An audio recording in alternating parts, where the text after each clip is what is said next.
Hey, how's it going? It's Ollie here. So today we have a great question, which I actually noticed in a comment underneath the video from Eduardo.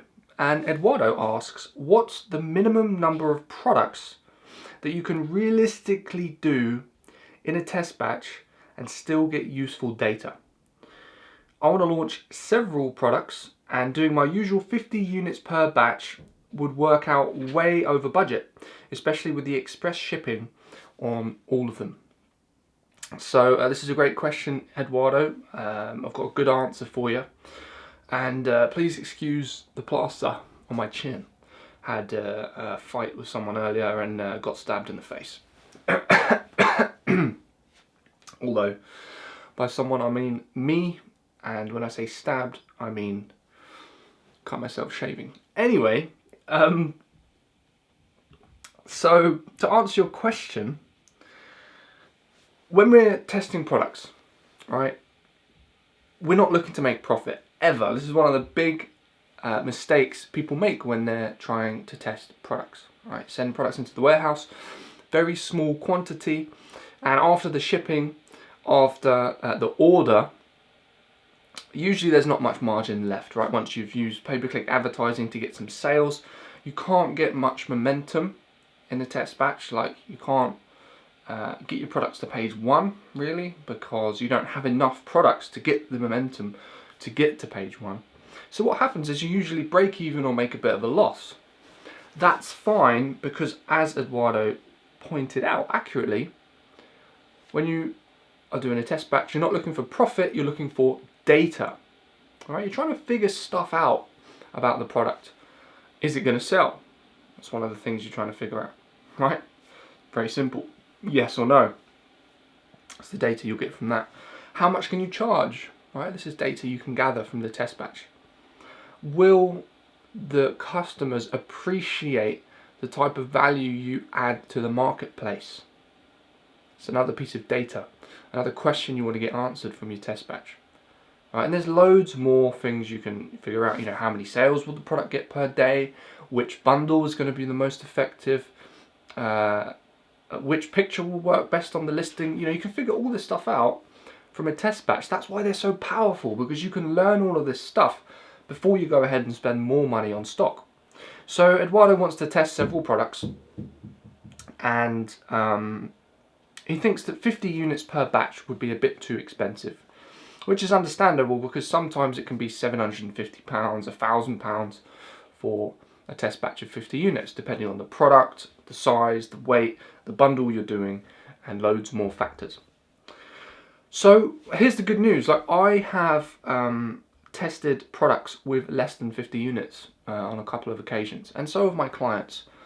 And you can get some data from a smaller test batch. Now, I think the more products you get in your test batch, the better, right? If you can test with 100 products, obviously you're going to learn way more about that product than if you just have 50, right? If you have 20 products in your test batch, you're not going to learn as much as if you have 50 or 100, because the product just won't be out in the marketplace for as long. However, you can get a good idea of whether the product will sell or not, and you can get a rough idea of the price that people are willing to pay. So the simple answer is yes, you can test several products with smaller quantities. But there's two things I want you to consider if you're answering this question, right? If you want this question answered. Number one, if you have a very small budget, then it might not be a good idea to test 3 products, because remember, you've got to reorder. So let's say you test 3 products or 4 products or whatever. One of them goes really well. You want to reorder and be profitable. You're going to have to pay for that. What if 2 or 3 of these products goes well and you want to reorder all of them? You might not have enough money for the reorder, right? So I would be thinking about how you can make one product work very well, because you might only have enough money to reorder one product. All right, so that's something to think about. Just get clear on your strategy. And the other thing is, consider some other ways that you can save money on your test batch. There are other ways to make this stuff cheaper, rather than just ordering less units. Because remember, if you're ordering 20 units and you're getting them shipped over all the way from China, the express shipping is still going to be quite expensive per unit. There's a few other things you could try. One of them is sourcing stuff locally, right? So you could go to a local manufacturer. You could go to maybe eBay, right? One of the best places to find people who sell stuff wholesale.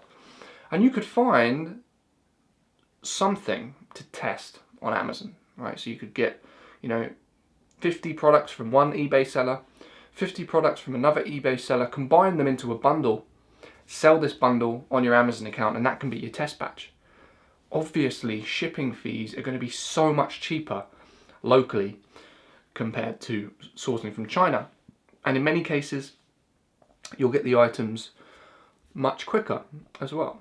All right, so this is something you could do instead of ordering less units, if the purpose is saving money. And many of my clients have sourced stuff locally and made sales from their locally sourced stuff, and then they've gone on to create proper private label products out of those things by sourcing from China, putting a logo on it, branding the product, bundling it properly, and shipping in a ton of stock. So, a couple of things to think about. It was a great question. Hopefully this helps out a few other people who have slightly smaller budgets. And just think about it, what's the end goal here? Because if you want to sell several products, then you need to have the money to reorder those several products. It might still be better off if you do one at a time. But something you've got to think about. Alright, thanks so much for watching this video. If you found it useful, please comment below, let me know. If you've got any other questions, comment below as well. And if you're watching this video outside of the Facebook group, then please click the link below or above this video. Jump in the group and you can get your questions answered on a video as well. Alright, thanks so much for watching the video and we'll speak soon.